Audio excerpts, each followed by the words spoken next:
আসসালামু আলাইকুম ওয়া রাহমাতুল্লাহি ওয়া বারাকাতুহু। আলহামদুলিল্লাহি আহলিহি ওয়াস সালাতু লি আহলিহা আম্মা বা'দ। টেকনিক এডুকেশনের পক্ষ থেকে সকল বয়সী শ্রোতা এবং দর্শককে অভিনন্দন জানিয়ে আমরা আমাদের সূরার যে ক্লাসগুলো করছিলাম, আরো একটি সূরা নিয়ে উপস্থিত হয়েছি এবং চমৎকার সূরা একটি নিয়ে আজকে উপস্থিত হয়েছি। চমৎকার কেন বললাম? কোরআনে কারীমের সবচেয়ে ছোট সূরা এবং পড়তেও মজাদার এবং যার অর্থটাও অনেক ভাবগাম্ভীর্যপূর্ণ। তো কি সূরা? সূরাতুল কাউসার। তো এখানে আমি সূরাটা পড়ার আগে আসলে কিছু ব্যাখ্যা দিয়ে দিই। কাউসার মানে তো কি আল্লাহ তাআলা রাসূলুল্লাহ সাল্লাল্লাহু আলাইহি ওয়াসাল্লামকে যে প্রভাব প্রতিপত্তি, আবার আখিরাতে যে একটি নদী দিবেন, যে পানি পান করলে কখনোই মানুষের জান্নাতে যাওয়ার আগে আর ওই ভয়াবহ অবস্থায় হাশরের ময়দানে আর তার কি লাগবে না? পিপাসা লাগবে না। এখন এই সূরাটার প্রেক্ষাপটটা হচ্ছে কি, রাসূলুল্লাহ সাল্লাল্লাহু আলাইহি ওয়াসাল্লামের ছোট, ছোট ছেলে তো ৩ জন ছিল, ৩ জনই ইন্তেকাল করলেন ছোটবেলায়।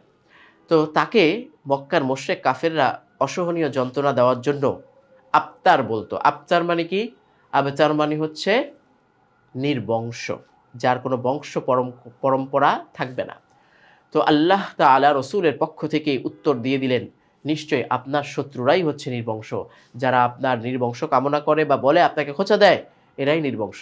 আজকে দেখো আবু জাহেল, আবু লাহাব, আস ইবনে ওয়াইল, এই বড়, বড় বিষয়গুলো যারা মক্কার নেতারা ছিল, তাদের আজকে বংশ পরম্পরা কোথায়? কিন্তু আমাদের রসুলের মেয়েদের দিক থেকে বংশ পরম্পরা এখনো পর্যন্ত রয়েছে। তো সূরাটা আমরা শুরু করছি। সূরাতুল কাউসার। মক্কায় অবতীর্ণ ৩ আয়াত সম্বলিত একটি সূরা এবং রুকু সংখ্যা ১। বিসমিল্লাহির রহমানির রহিম। ইন্না আ'তাইনা। ইন গুন্নাও আবার টানও। না, তারপর আ, এই যে হামজা গিয়ে আইনকে ধরছে, এটা কিন্তু স্পষ্ট করা লাগবে। আ'তাইনা, আ'তাইনাকাল কাউসার, কাউসার। ফাসাল্লি, ফাসাল্লি লিরাব্বিকা ওয়ানহার। তো এখানে নুন সাকিনের পর হা এসেছে, কোনো গুন্নাহ নেই। ওয়ানহার। আর জজম তো এখানে আছেই, আমাদের আলাদা করে জজম লাগানোর প্রয়োজন নেই। ইন্না শানিআকা।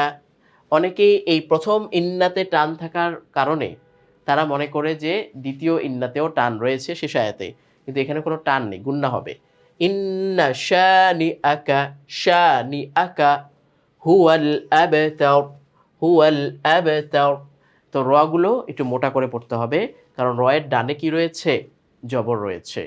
র সেকেন্ডটার ডাইনে জবর থাকলে অবশ্যই সেটাকে মোটা করে পড়তে হয়। তো পুরো সূরাটা আমি একটু পড়ে দিই। বিসমিল্লাহির রহমানির রহিম।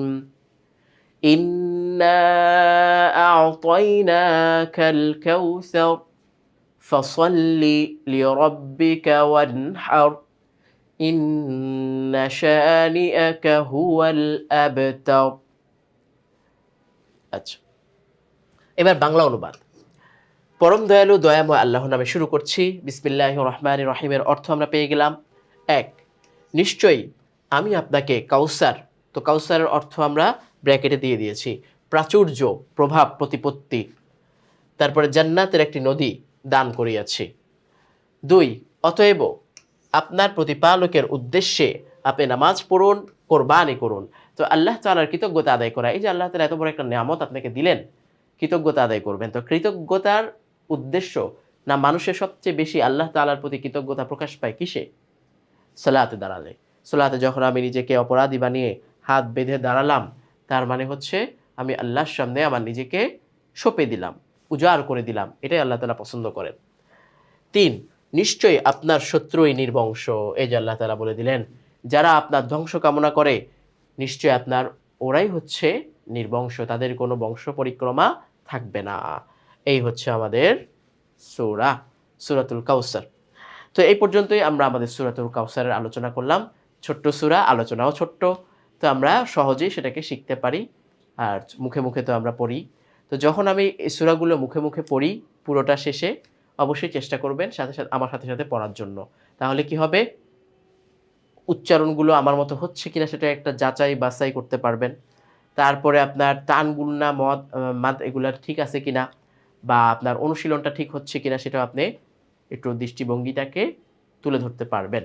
আশা করি এই প্রচেষ্টাগুলোই আপনার জন্য শিখতে অনেকটাই সহযোগিতা করবে। তো আজকে এখানে বিদায় নিচ্ছি। আসসালামু আলাইকুম ওয়া রাহমাতুল্লাহি ওয়া বারাকাতুহু।